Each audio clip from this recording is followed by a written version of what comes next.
There's a significant portion of the human race who would never even consider watching a horror film called The Jack-in-the-Box Awakening. Realistically, that number's probably about 99.9%, and that's a shame. But are they really missing much? Well, that's a good question, and if you're here watching this, then chances are you might be one of the 0.01% who's actually got time in their lives for a film like this.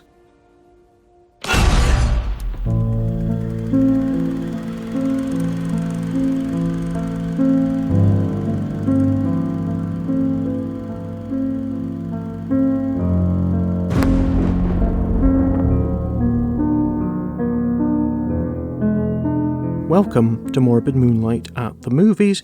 My name is Alex and I'm here to talk about some of this year's latest horror releases.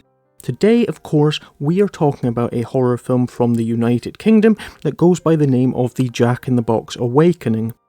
So, in 2019, a tiny zero-budget film called The Jack-in-the-Box was squeezed out onto the world, and this is obviously its sequel, both parts being written and directed by the same guy, Lawrence Fowler, which kind of suggests that the first film must have done reasonably well for itself, or else why even bother with a sequel?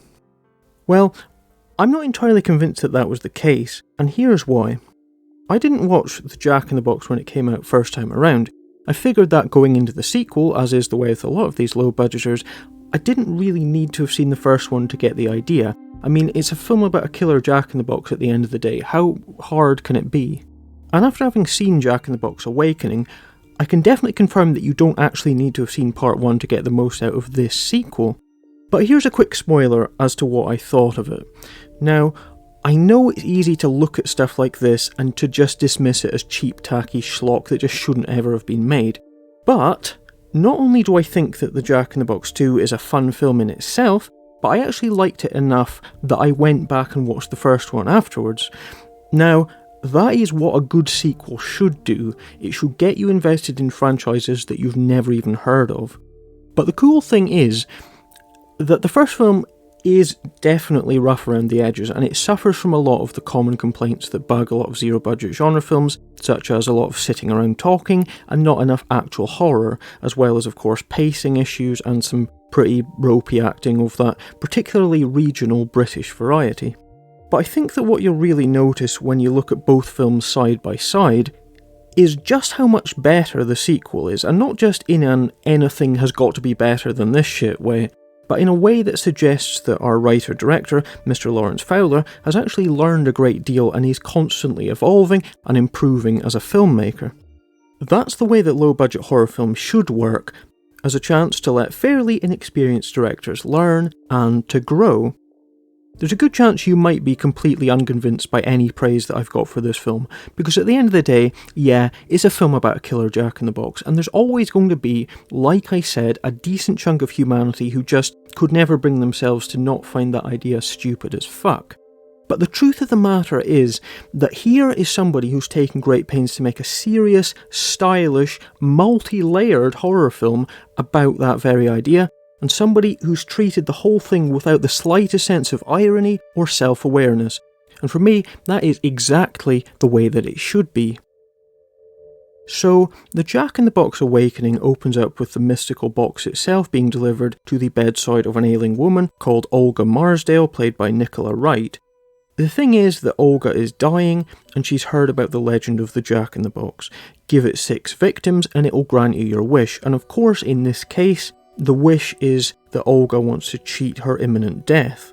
She's aided by her son Edgar, who's played by Matt McClure, who is this kind of repressed, troubled dude who's got something between an Oedipus complex and a full-on case of the Norman Bateses.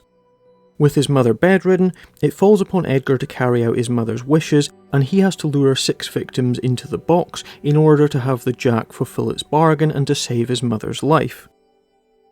So obviously, there's bits of more familiar horror films that are meshed into this film's story. We've got the deadly wish granter from Wishmaster, with that cool be careful what you wish for thing, of kind of entering into a bargain with this powerful, dangerous entity. You've got somebody that's emotionally vulnerable being manipulated into killing innocents in the name of love like you had in Hellraiser. as well as the general kind of design of the Jack's box itself, which has definitely got more than a touch of the Lament configuration to it. All of these things are worked together, and that is fine. I mean, few films are truly original, but there's definitely a conviction to everything that we see that makes it hard not to totally buy into this whole world as wholeheartedly as Lawrence Fowler obviously has. Right from the very first scene of the Jack in the Box 2, we're dumped straight into the story. There's no wasted time, there's no pointless padding out to hit the running time like there was in the first film, if I'm honest. The actual Jack in the Box itself operates with this very clear mythology that tells us exactly what to expect. It needs 6 victims, which it drags into its box, and that means that we can expect 6 kills, which is about a reasonable number for a slasher film. But by giving the Jack this clear quota of bodies that it needs to fulfill, we always get a sense of how far we are into things instead of just a series of aimless kills every now and then to keep our interest up. The Jack doesn't just kill for the sake of it, and he's got this strong motive, which I think is something that's really cool. And what of the Jack himself? Well, speaking personally, I think that he looks really good. At the end of the day though, yeah, he is basically just another grungy looking killer clown, but the thing that I think really sells the whole package is that he's this supernatural entity, and that he's treated as an imposing, threatening figure when he's on screen, which is such an important thing. There's far too many cheap man-in-a-suit monster films that just think that it's all about the costume, when the truth is it's about the way that you handle it. The best suit in the world can look like utter dog shit if you shoot it blandly, and in a way that lets your audience know that you're kind of embarrassed about having to film a dude in a costume pretending to be a monster. The good thing about the overall kind of serious approach to the subject matter here is that Lawrence Fowler really does believe in his Jack in the Box, and he always hits out with that dark, booming music when the Jack's on screen. There's a few times that he does rely on that kind of crappy speeded up juddering technique of the kind of post-Conjuring school of shrieky, nanny jump scares. But there's also a good few times where Lawrence Fowler just sits back and lets the Jack really breathe, letting the performance just kind of work for what it is, and giving us a chance to see the Jack just being slowly menacing in a way that not nearly enough people actually do anymore. And the times when the Jack is just coming towards us and being scary, I think are some of the best moments in the Jack in the Box 2, because they're showing off this great traditional scary monster that's got a very iconic look to it. And sometimes that is all that you really need. We also get this extra level of horror, or maybe even pathos, added during a brief scene where we learn about the Jack's past that's really cool. And though it doesn't really impact the later stages of the film, it's kind of chilling and dark in a way that actually adds to the Jack's mystique and his presence as this kind of terrifying, silent, deadly figure.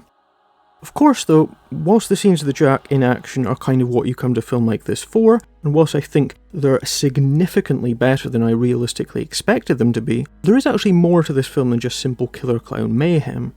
I mentioned earlier that this is a film that kind of owes a certain something to Hellraiser. In a lot of ways, that's definitely true, because like Hellraiser, which incidentally is one of my favourite horror films of all time, this is a film that's as much about its human monsters as it is about the killer demons themselves, and about weak people being forced to do terrible things. There's actually several monsters at play here. Obviously, the Jack himself, then you've got the one who's actually pulling the Jack's strings, who's Olga, because she wants to live even though she's been told she's going to die. In many ways, she's a monstrous figure exerting this kind of domineering influence over her son Edgar, who is the film's third monster.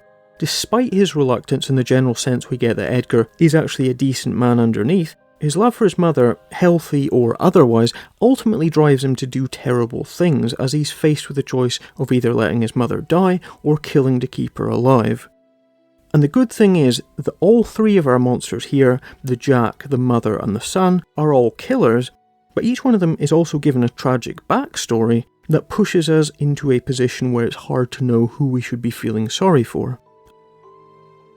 To me, something like this really low-budget film based on a recognisable but very unlikely premise, is the sort of thing that you should be getting a lot more of.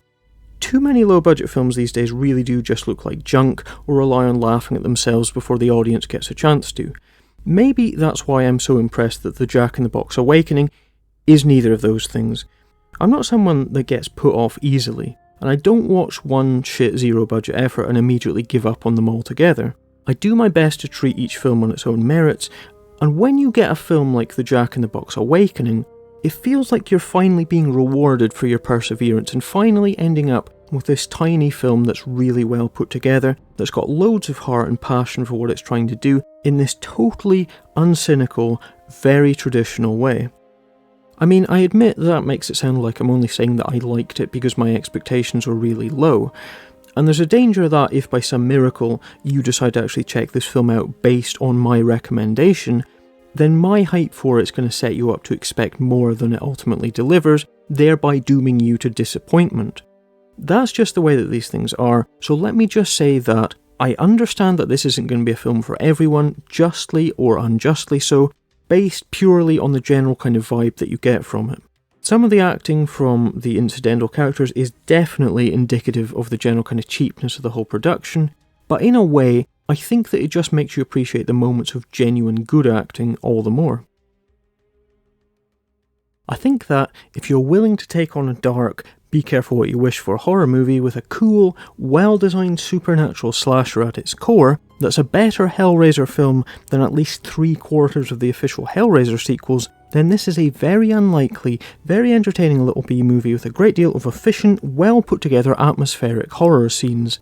It is a lot of praise from me, I know, but sadly I'm going to come in at a 6.5 out of 10 for The Jack-in-the-Box 2, even though I'd like to come higher, but I think that is a fair rating. Even though I've got a lot of nice things to say about it, that's just because I think that with an underdog like this that's so small and unpretentious and shamelessly old school, it feels like it's necessary to overcompensate in order to balance what I'm sure will be a general kind of instinctive sniffiness towards this one just because it's not elevated horror enough for today's horror fan. Me, I love stuff like this, and I'd be more than happy to see more and more Jack-in-the-Box films if they are this good or better, because I think that fundamentally it's a character that's been well sold to me. It might seem like a pretty silly idea on paper, but after having seen both films and seeing that Lawrence Fowler himself is just getting exponentially better at doing his thing, I can totally buy the Jack as being a decent, iconic horror villain, and my money is on a Jack-in-the-Box Part 3 being pretty damn entertaining.